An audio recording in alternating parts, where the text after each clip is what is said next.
Boa tarde, pessoal aí do nono ano. Vamos a mais uma correção das nossas atividades. Dessa vez, estamos corrigindo as atividades referentes ao bloco 8. Lembrando que nesse bloco nós estamos continuando nosso conteúdo sobre as fases da globalização. No bloco 7, eu passei para vocês um texto onde vocês estudaram as características de cada fase. E agora, as atividades relacionadas ao texto que vocês leram na aula anterior. Só trazendo um pouquinho aqui, a respeito das características de cada fase. A primeira fase da globalização, ela acontece entre o século XV e XIX. E nós podemos destacar aí, o que houve de destaque, o que caracteriza, na verdade, esse período são as colonizações, Então, as colônias europeias aí, que adentraram e colonizaram primeiramente a América e depois, mais tarde, o continente africano e a Ásia, E se tornaram aí, receberam o nome de Velho Mundo, justamente porque colonizaram os demais, Então, essa foi a primeira fase da globalização. Na segunda fase, o que caracteriza, essa segunda fase na verdade, é a industrialização.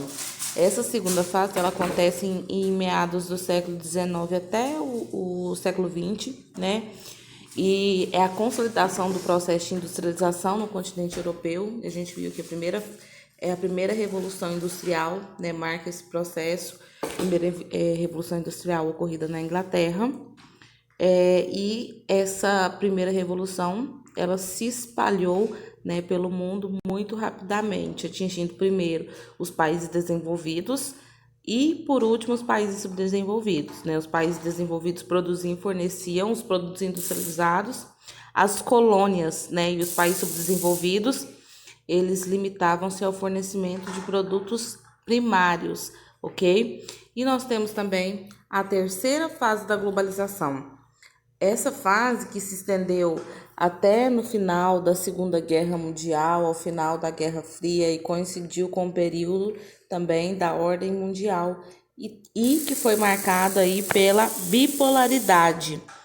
Lembrando que esse período em que o mundo ficou conhecido como um mundo bipolar, foi o período aí de enfrentamento de forma indireta entre duas superpotências, que foi os Estados Unidos e a União Soviética. Então, quando se fala bipolaridade, está se referindo à Guerra Fria, ok? O que marca também esse período são os grandes avanços na era da informática e também na era dos transportes. Isso aconteceu por quê? Justamente por causa das corridas, armamentista e espacial, que possibilitou aí grandes estudos nessa área e grande evolução aí dos meios técnicos científicos, ok? Essa é a terceira fase da globalização. E o que marca a quarta fase da globalização, que é de 1989 até os dias atuais. Ela surge em 1989 justamente por um acontecimento, naquela época, que foi a queda do Muro de Berlim. A queda do Muro de Berlim, ela marca o fim da Guerra Fria, e determina aí os Estados Unidos como vencedor, como campeão, já que a União Soviética ela já vinha bastante enfraquecida com o passar dos anos, e com a queda do Muro de Berlim, ela perdeu totalmente as suas forças, perdendo até boa parte do seu território.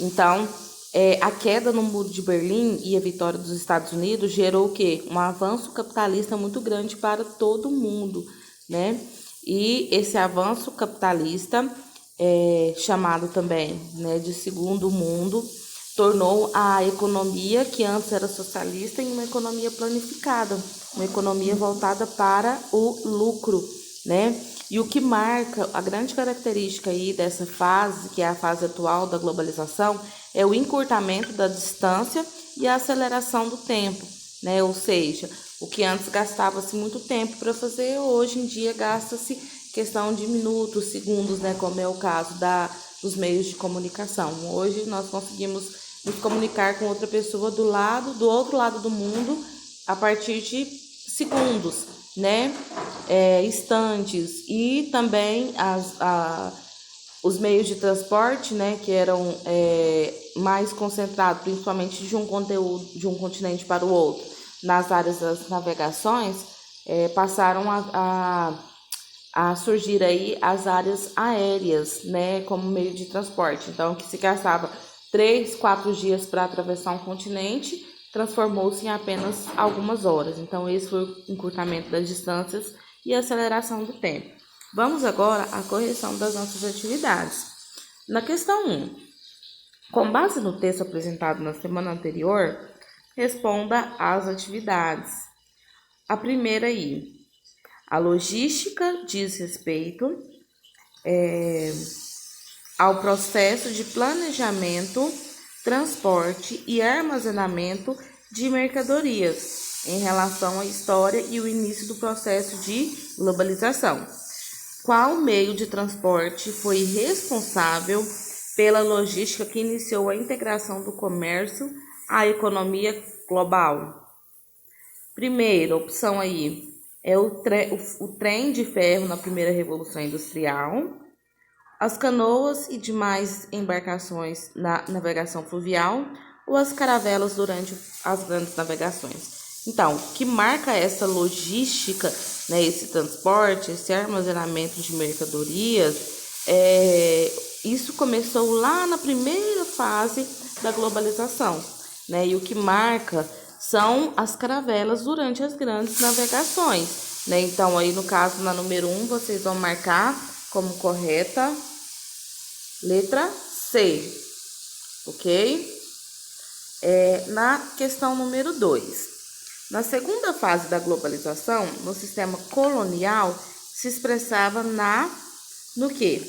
Na letra A, na produção e comercialização de mercadorias industriais nas metrópoles e na exploração e produção de mercadorias primárias nas colônias, na produção e comercialização de mercadorias artesanais nas colônias e na exploração e produção de mercadorias primárias nas metrópoles, ou na exploração e comercialização de mercadorias industriais nas colônias e na exploração de produtos e produção de mercadorias primárias nas metrópoles.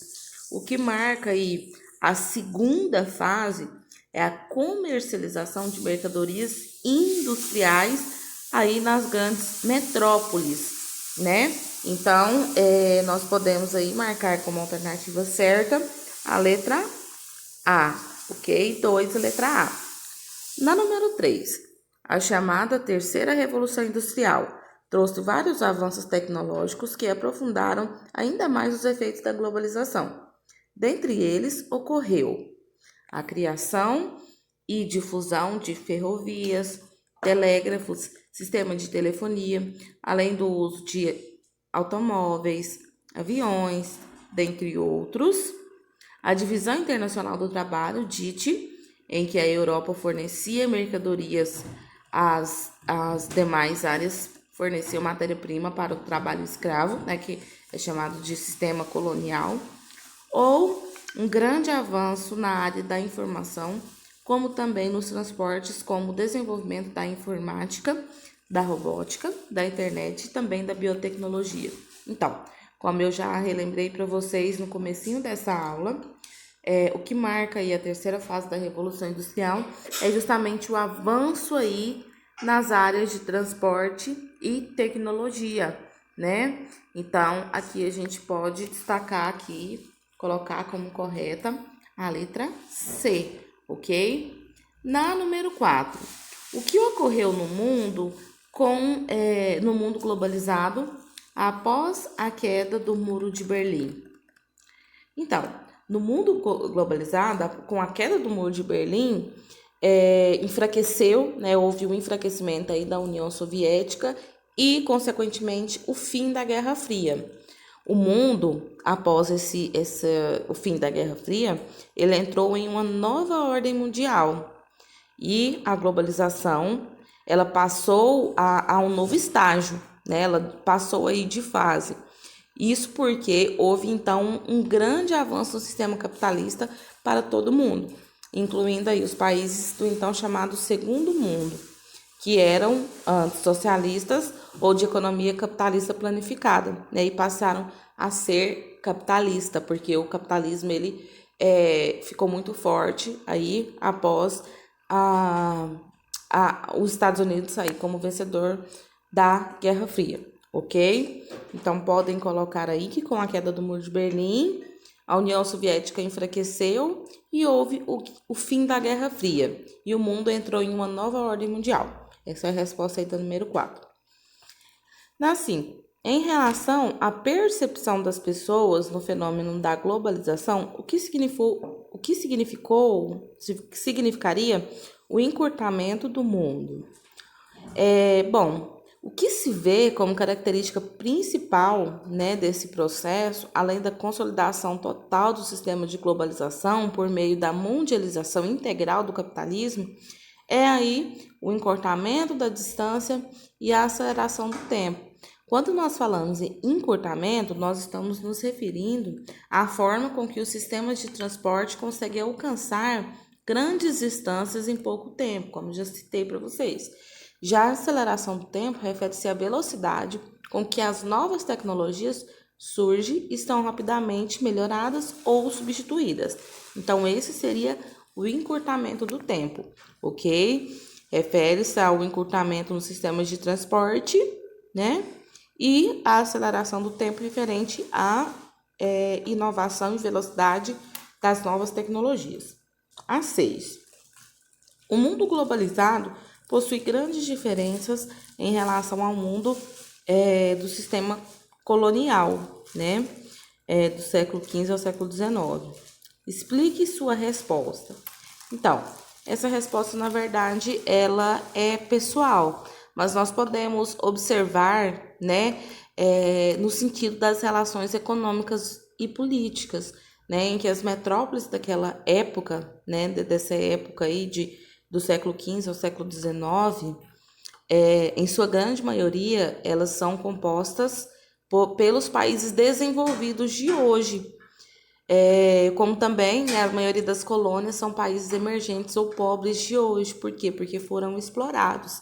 Enquanto os países desenvolvidos naquela época eram as metrópoles e eram países que recebiam mercadorias, recebiam a exploração aí dos países colonizados, das colônias, né? Então, a Europa, por exemplo, ela ficou com boa parte do nosso ouro, né? E esse ouro fez com que ela crescesse economicamente, né, e evoluísse, enquanto nós fomos só empobrecendo, né, porque os nossos recursos, o nosso ouro foi tirado, né, e assim aconteceu com várias partes aí da América do Sul, né, com praticamente toda a América do Sul, com a África, né, então isso vem, essa visão aí, né, essa divisão aí, países desenvolvidos e subdesenvolvidos, vem desde o período lá de colonização, né? Então, houve um desenvolvimento das metrópoles justamente pela exploração dos recursos naturais e minerais dos países, das colônias, né? Dos países